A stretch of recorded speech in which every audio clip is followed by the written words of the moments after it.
Donc aujourd'hui, on doit faire des essaims pour nos rennes fécondées.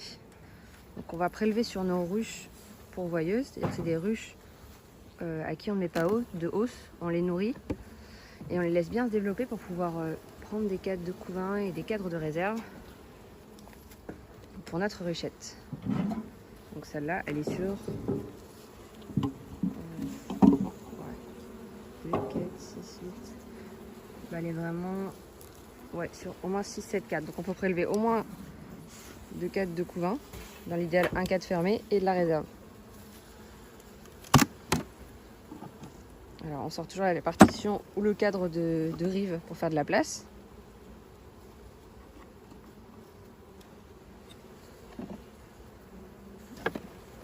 Donc là, ah oui, elles ont bien avancé quand même. Ça c'est un cadre qu'on leur a mis il n'y a pas longtemps. Elles ont bien bâti, donc c'est de la réserve. On va leur laisser parce qu'il faut aussi qu'on prenne des cadres avec beaucoup d'abeilles en fait. Donc ça, il y a peu d'abeilles là-dessus, donc c'est pas très intéressant pour nous. Ça déjà c'est un petit peu mieux. Mais il faudrait plus d'abeilles et plus de réserve. C'est lourd ou c'est... Non, c'est léger. C'est léger, ouais.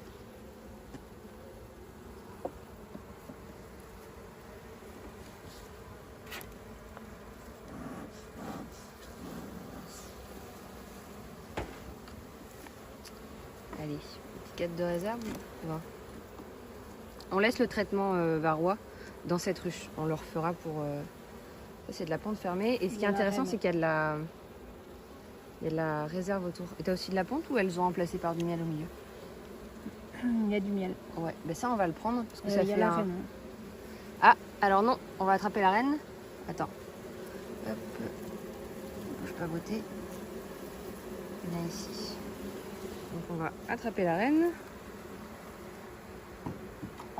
Relever le cadre parce qu'il faut faire une ruchette orpheline. Est-ce que tu peux m'attraper un cadre pour que je la repose dessus? On a remis la reine sur un autre cadre. Ça c'est un cadre qui est pas mal, mais il nous faudrait vraiment beaucoup plus de couvains fermés pour et un petit peu plus d'abeilles pour qu'il ait le temps de se développer.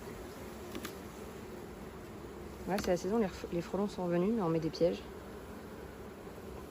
Ah bah ça c'est parfait Elise. Il y a du mal encore. Oui. Ouais. Non ça c'est bien, on va en prendre un comme ça déjà. Attends, hop, montre-moi. On va bien leur montrer.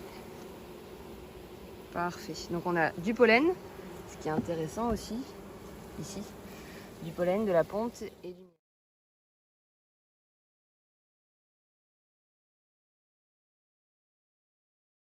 Ensuite, une fois qu'on a prélevé tous les cadres, on remet les cadres dans l'ordre. On va rajouter des cires vierges et on va nourrir. Donc là,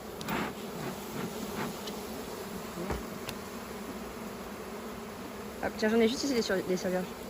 Bah, tiens, on va mettre celle-ci et après la réserve. Voilà, et on va renourrir. Et on reviendra d'ici 2 semaines pour voir comment ça s'est bien développé.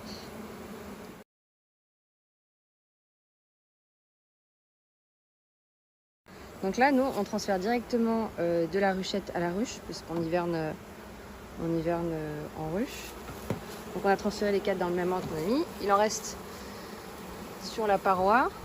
On va taper la ruchette pour la mettre dedans. Et ensuite, on mettra notre petite reine fécondée. On va voir, ça va faire descendre tout le monde d'un coup. On a même là. Hop là. Et on les fait descendre sur les cadres. On va... Tiens, t'enlèves le petit scotch. On ouvre un petit peu aussi. Ça va plus vite. Voilà, que ça prendre plus facilement. Et on la met entre 2 cadres de couvain. En général au milieu pour qu'elle vienne les libérer. Et c'est presque immédiat, ça les attire. On débouche. Et voilà, on va revenir dans 48 heures à 72 heures pour vérifier qu'elle a bien été libérée. On referme et on nourrit.